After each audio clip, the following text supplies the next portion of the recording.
Ternyata dampak ditetapkannya Hasto sebagai tersangka oleh KPK ini efeknya merembet kemana-mana. Bukan hanya rumah Hasto yang kemudian digeledah untuk mencari barang bukti sejauh mana keterlibatan Hasto terkait dengan Harun Masihu yang sampai saat ini masih buron, atau misalnya bukan hanya KPK memanggil satu persatu pihak-pihak yang selama ini dinilai mengetahui bagaimana proses keterkaitan Harun Masihu kemudian Hasto yang dimana dua-duanya ini sudah ditetapkan sebagai tersangka. Tapi lebih dari itu, sehari dua hari ini kita mendengarkan bagaimana respon politik yang disampaikan oleh mantan politisi PDIP, yaitu Effendi Simbolon terkait dengan Hasto yang sudah jadi tersangka. Statement-statement Effendi Simbolon tentu sangat mengagetkan. Pertama, Effendi Simbolon itu meminta kepada PDIP untuk melakukan evaluasi secara menyeluruh. Yang kedua, bahkan ini menurut saya yang cukup mengagetkan, adalah meminta kepada Megawati Soekarnoputri sebagai Ketua Umum PDIP itu untuk mundur sebagai bentuk pertanggungjawaban politik.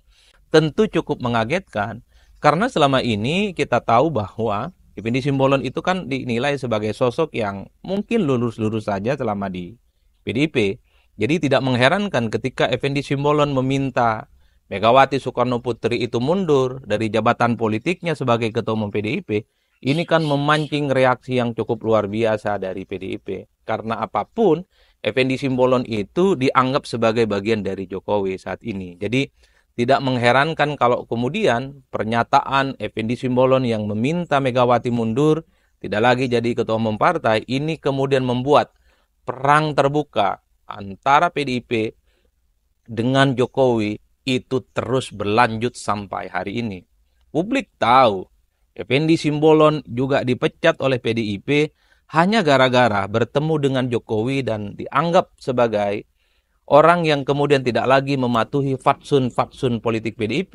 Di Pilkada Jakarta misalnya, Effendi Simbolon itu dianggap satu mazhab dengan Jokowi yang memberikan dukungan politiknya kepada Ridwan Kamil. Jadi tidak mengherankan kalau kemudian Effendi Simbolon yang merasa prihatin terkait dengan kasus Hasto, meminta kepada PDIP mengevaluasi secara menyeluruh, meminta kepada Megawati Soekarnoputri untuk mundur sebagai Ketua Umum, itu dianggap sebagian suara politik Effendi Simbolon yang saat ini sudah menjadi bagian dari Jokowi. Itulah yang kemudian membuat politisi PDIP Guntur Romli menegaskan ini adalah sebagai salah satu bentuk bahwa memang selama ini ada pihak-pihak yang memang ingin mengaut-aut dan ingin mengobok-obok PDIP supaya tidak sekuat dan tidak setangguh seperti dahulu kala. Jadi pernyataan Effendi Simbolon yang kemudian meminta Megawati mengundurkan diri sebagai Ketua Umum itu dianggap sebagai bukti yang cukup sahih betapa memang selama ini ada pihak-pihak yang mencoba untuk mengincar posisi Ketua Umum Megawati Soekarnoputri yang selama ini dianggap sebagai veto player di Partai Banteng yang nyaris tidak tergantikan. Itulah yang saya kira per hari ini publik melihat ini pertarungan politik antara orang-orang yang dekat dengan Jokowi dengan PDIP. Rasa-rasanya agak sulit untuk bisa dihilangkan. Tapi terlepas apapun itu, saya kira dua hal. Pertama, menjadi menarik pernyataan Effendi Simbolon itu karena disampaikan setelah tak lagi jadi kader PDIP. Padahal kalau Effendi Simbolon ataupun ketika masih ada Jokowi, suara supaya untuk melakukan evaluasi menyeluruh terkait dengan PDIP, apalagi meminta Megawati sebagai Ketua Umum tidak melanjutkan jabatan politiknya, itu disampaikan ketika Effendi masih menjadi bagian dari PDIP, itu saya kira luar biasa. Karena apapun partai itu pastinya butuh koreksi, butuh reorganisasi, yang paling penting adalah mematangkan strategi untuk menghadapi persaingan-persaingan politik yang semakin sengit dan semakin luar biasa. Itulah yang kemudian cukup disayangkan. Andai pernyataan Effendi Simbolon itu disampaikan ketika dirinya masih sebagai kader PDIP, saya kira itu akan mantap. Jadi ini akan dianggap sebagai suara internal partai, suara kader-kader yang ada keinginan untuk melakukan regenerasi kepemimpinan di level Ketua Umum. Sayangnya, Effendi menyatakan Megawati itu mundur setelah tak lagi jadi kader PDIP. Wajar kalau kemudian dianggap oleh Guntur Romli sebagai bagian dari barisan sakit hati, dianggap sebagai outsider, dianggap sebagai orang yang sudah menjadi pecatan dari partai, yang wajar kalau kemudian suara-suaranya itu sumbang selalu dialamatkan ke PDIP. Itu yang pertama. Jadi ini terkait dengan apa yang disampaikan oleh Effendi yang saat ini bukan lagi kader PDIP. Sayang betul memang kalau keinginan PDIP itu evaluasi secara menyeluruh terkait dengan posisi ketua umum mereka disampaikan ketika masih kader, saya kira ini akan menjadi sesuatu yang sangat menggembarkan. Nah, yang kedua dari segi substansi, terlepas misalnya Effendi ini bukan lagi kader PDIP, terlepas Effendi Simbolon itu dianggap sebagai orang yang saat ini membenci PDIP dan sudah menjadi bagian dari Jokowi.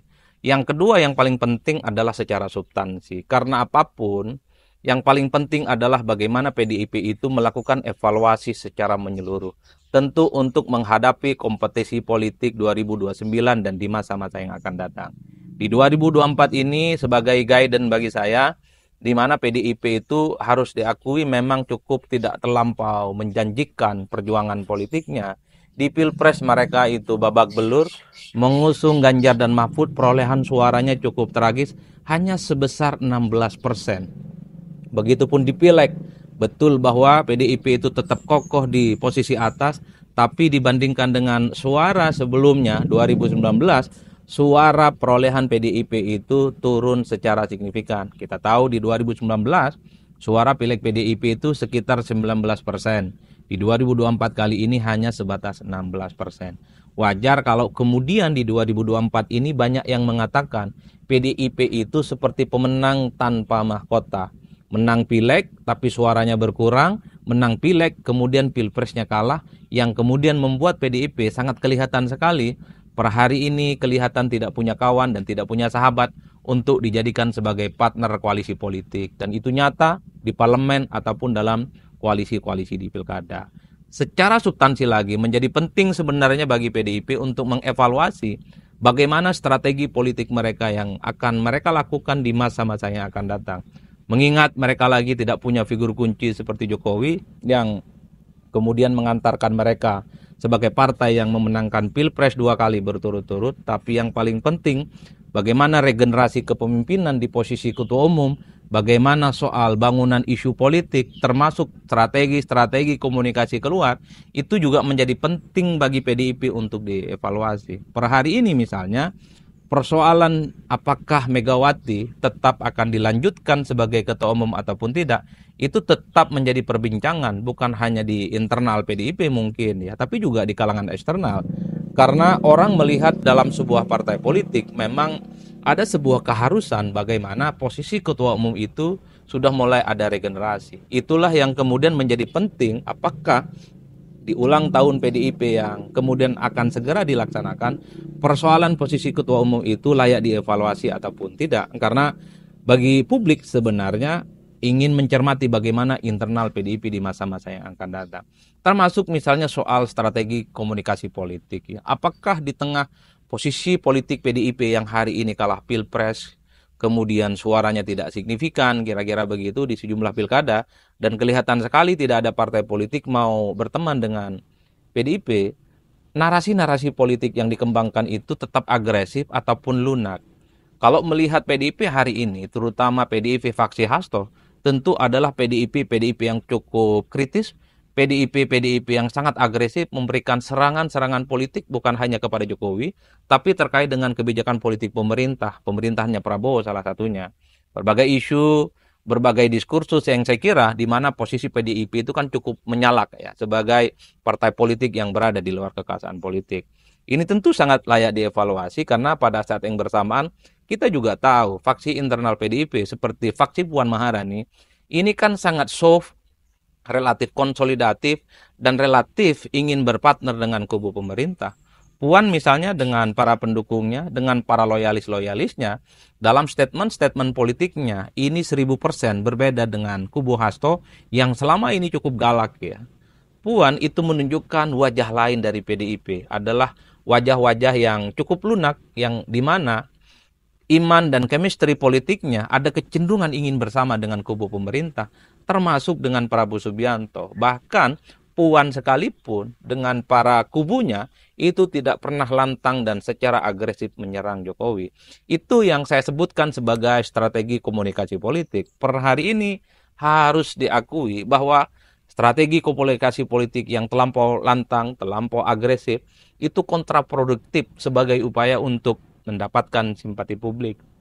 Per hari ini kita juga tahu bahwa pemilih muda itu kurang lebih sekitar 54% adalah mereka yang sebenarnya tidak terlampau suka dengan wajah-wajah politik yang terlampau agresif, terlampau konfrontatif dalam menyampaikan gagasan-gagasan strategi perjuangan politiknya. Apalagi di 2029 ada sekitar kurang lebih 60% masyarakat yang umurnya 17 sampai 40 tahun sebagai pemilih dominan yang di mana portofolio politik mereka adalah mereka yang kemudian lebih menyukai model politik yang soft, lebih menyukai strategi komunikasi politik yang kemudian damai, lunak, dan seterusnya, dan seterusnya. Inilah yang saya kira di luar hal bahwa Effendi Simbolon itu adalah orang luar, tentu menyongsong hari ulang tahun PDIP, maka yang paling penting bagaimana mengevaluasi secara menyeluruh strategi komunikasi, soal narasi isu, terkait dengan soal bagaimana posisi Ketua Umum Megawati Soekarno Putri sebagai veto player yang tidak tergantikan. Percuma suara-suara seperti Effendi Simbolon dan pihak lain yang misalnya mencoba supaya Ketua Umum Megawati, Ketua Umum PDIP itu tak lagi Megawati, kalau itu tidak inline dan tidak ditangkap oleh internal PDIP, di mana ada kecenderungan mereka yang terus ingin memperjuangkan Megawati sebagai Ketua Umum. Percuma misalnya suara-suara keras dari luar, bahwa misalnya PDIP ini perlu melakukan peremajaan kepemimpinan, kalau itu kemudian tidak ditangkap oleh internal PDIP. Jadi apakah PDIP itu akan melakukan evaluasi secara menyeluruh? Apakah misalnya PDIP itu akan mengganti ketua umum mereka? Itu sangat tergantung bagaimana internal PDIP yang saya kira pastinya sudah memiliki kalkulasi politik menghadapi tantangan-tantangan politik di masa yang akan datang. Itulah yang saya sebutkan. Di 2024 menghadapi 2025 ini tidak mudah bagi PDIP. Kalah Pilpres, menang Pileg tapi suaranya berkurang, tidak punya teman di mana-mana. Itulah yang kemudian pernyataan Effendi Simbolon menjadi relevan, di mana PDIP sangat perlu untuk melakukan evaluasi secara menyeluruh terkait dengan strategi politik, termasuk posisi ketua umum mereka yang selama ini nyaris tidak pernah tergantikan. Itulah yang saya kira menjadi menarik belakangan ini ketika Effendi meminta Megawati mundur. Itu adalah amunisi baru perang terbuka antara orang-orang yang dinilai dekat dengan Jokowi dengan PDIP. Apalagi Effendi Simbolon mengatakan partai itu bukan partai perseorangan. Satu kalimat yang juga sempat disampaikan oleh Jokowi, bahwa Pak Jokowi ketika ditanya mau ikut partai politik apapun, kata Jokowi partai perseorangan. Itu kan adalah kalimat yang duplikat untuk sebenarnya memberikan kritik bahwa selama ini PDIP itu kan the one and only, nyaris tidak pernah tergantikan, sosok tunggalnya adalah Megawati Soekarno Putri. Wajar kalau kemudian pernyataan Effendi Simbolon ini memancing kegaduhan, tawuran opini tidak berkesudahan lagi antara PDIP dengan orang-orang yang dinilai menjadi bagian dari Jokowi. Saya kira di situ